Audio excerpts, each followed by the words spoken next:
So thanks for joining us. My name's Jason Wynne, and I look after modern risk and finance product strategy here at Oracle Financial Services. Today I have with me Sid Dash, Research Director at Chartis Research. Chartis Research is a world-leading research insights and advice organisation, providing that research and insight to banks, insurance companies, asset managers, and technology vendors as well. They provide very specific independent research specifically related to risk and compliance and technology alike. So today we're going to talk about the US banking environment and with Silicon Valley Bank and a number of the other banks that have failed in the last few months. But before we get into it, just a bit of background.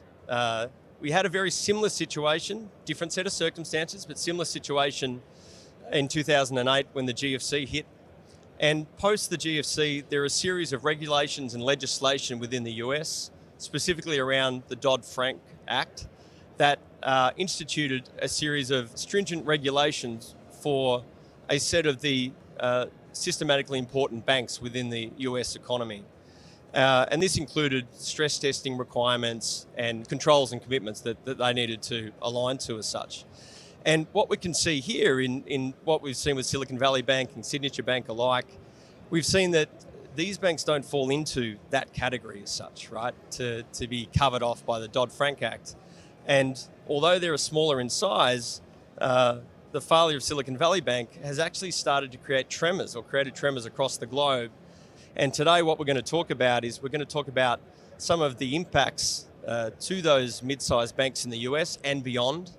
And I'm very excited to have that conversation with Sid Dash here today. So Sid, before I throw over to you, I want to remind everyone who's tuning in today to leave all the comments you might have that you would like us to answer relating to our cast today.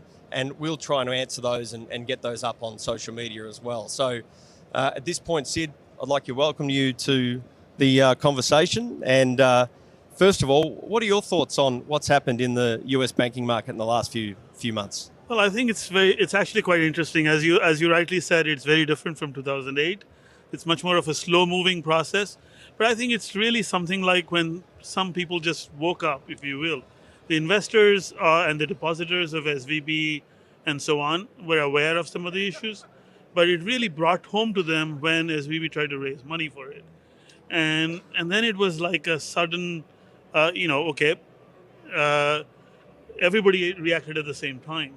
And I guess it really brings to the highlights and brings home the importance of behavioral modeling, particularly when a lot of your clients and depositors are all going to be sitting around in the same room. And then, that's a big dimension and a key issue. So I think that's really what happened, if you will. And Sid, with regard to these risks, right, there's different types of risks that banks have to deal with as such. Credit risk, market risk, liquidity risk, interest rate risk as such. So, I mean, it's what you sort of highlighted there is the idea that there were specific types of risks here. I'm keen to get your views on the fact that an organisation can have quite sound risk controls and processes in one area of risk, but potentially completely be blindsided by another.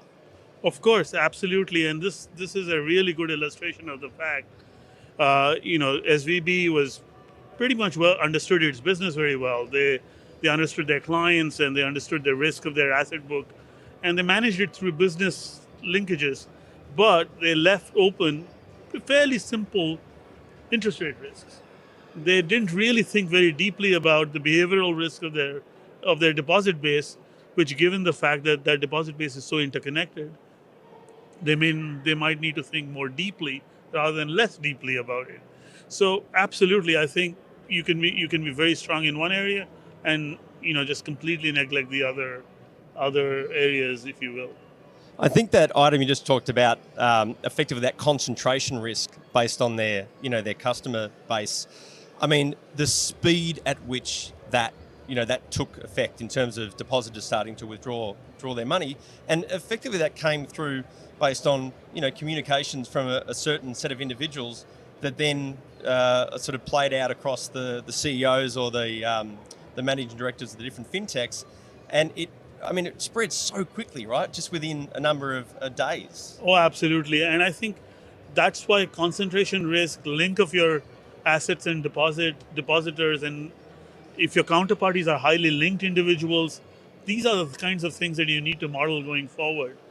Equally, you will also need to think about the basics of finance, if you will, in a sense of sort of going back to basics. What's your basic interest rate risk? I mean, you can see that many of the institutions in the U.S. are, they spend a lot of time modeling mortgage-backed risk and complex interest rate risk, but they have left themselves open to fairly simpler frameworks. And I guess also it requires a little bit of a re-examination of the stress testing and scenario. If you no matter what your modeling environment is, if your scenarios are too conservative, you're never going to get there. It's a very good point, right? And we've seen such a change in the interest rates from the Fed, jumping up sort of 400 basis points as such. So with that in mind, what do you think? We've got the Dodd-Frank Act as such, right? Do you think there's going to be a revisit of the Dodd-Frank Act and maybe that's going to be expanded, or do you think there's going to be a new set of legislation? From your perspective, what do you think from a control environment perspective needs to happen to ensure that there is that added layer of governance and control from a government and regulatory perspective? I think in many ways the very large institutions, the too big to fail institutions are well catered for. The real challenge is what happens when you go below that layer. And in many ways in the US there is a lot of institutions below that layer. The community banks and the credit unions are a very large pool. But I think the regulations need to examine not just the community banks and the credit unions, but they need to examine everyone who is a monoline risk transformer, if you will. And you're doing risk transformation in time or in credit, you need to be examined. That includes a lot of the fintechs, a lot of the funds, and so on. Anyone who's doing risk transformation needs to have their models examined, and I think there needs to be a little bit of a rethink around how much does this narrow banking system, how safe it is. Perhaps it isn't that safe, That's a very interesting point, right? And as part of if we went down that path and we sort of expanded the scope of sort of putting these controls in place to different types of financial institutions who are lending or taking deposits or whatever it might be, what do you think about the scope of the stress tests with regard to, say, CCAR at the moment? When we start to think about these broader risks, do you think there's got to be a broader perspective in the types of stress testing that needs to be done? Maybe more scenarios, different types of scenarios. Do you have a view on that? Yeah, I think first of all, I think the scenarios need to be a little more linked to the market.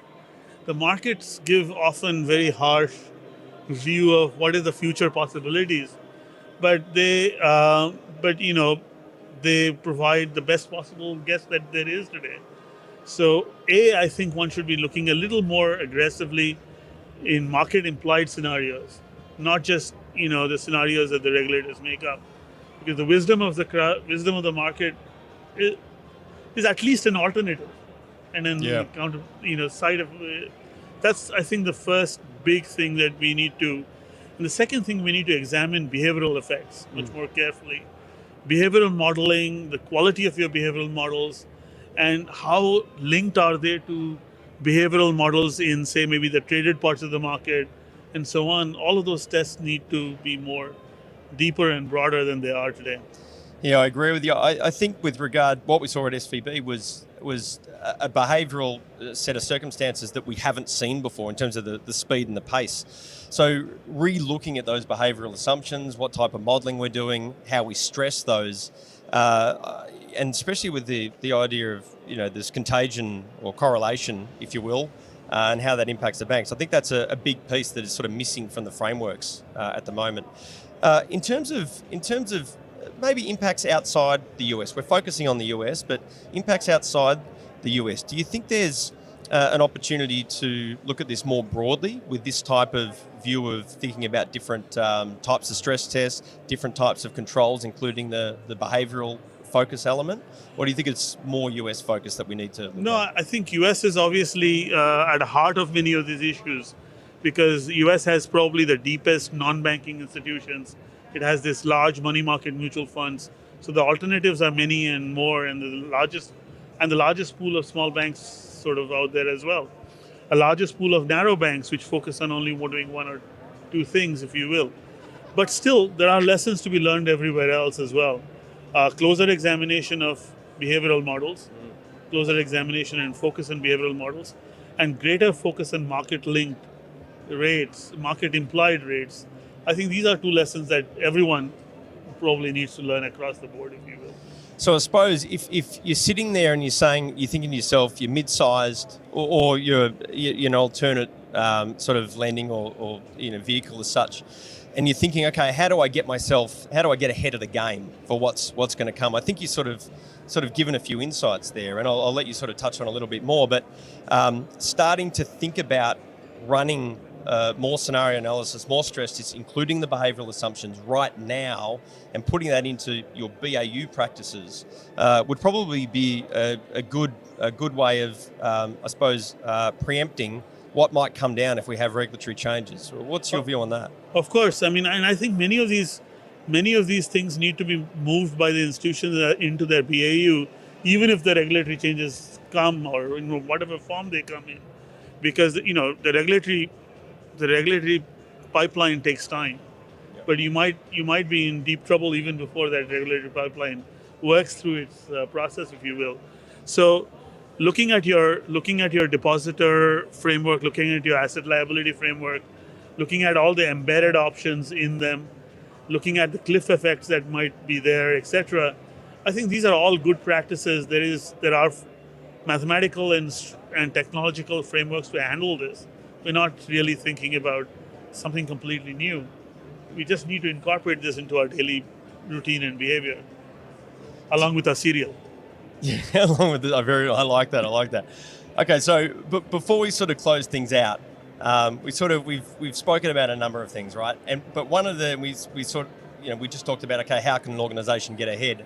And another point you talked about is that the technology solutions or the applications or I suppose the systems that people have are sort of there, right? But they're maybe not being used appropriately as such. Is there another element from either a technology or a data perspective outside of actually using those more exhaustively?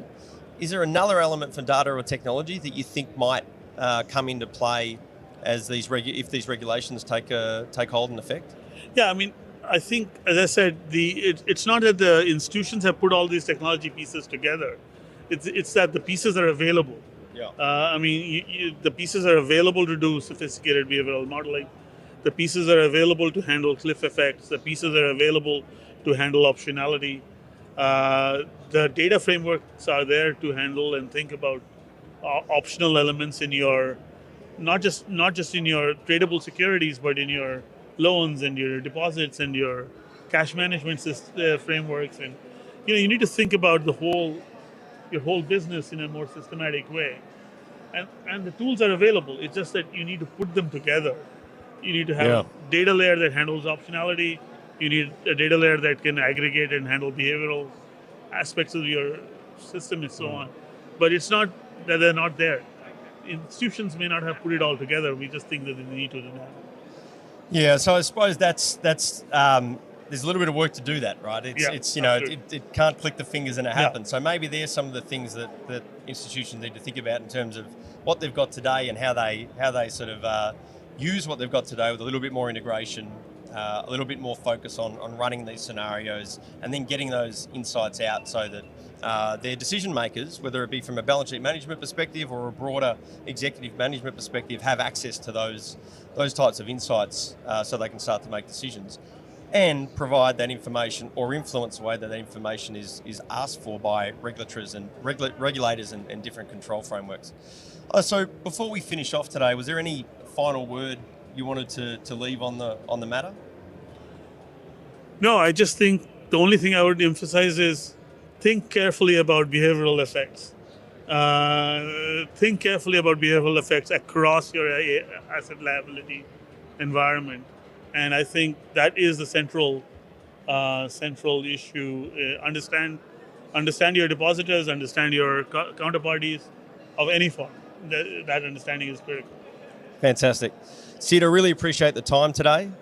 To everyone who's tuned in, I'm hoping we got a few comments that we can tackle after this as such. From an Oracle perspective, I'd suggest you check out our data sheet. There's a link to our data sheet on our asset liability management solution that we offer. And as Sid and I have discussed today, that's one of the core elements or items with the scenario analysis and behavioural modelling, which we think is going to influence the market going forward. So thank you everyone for tuning in. And Sid, I look forward to the next conversation that we have. Thank you.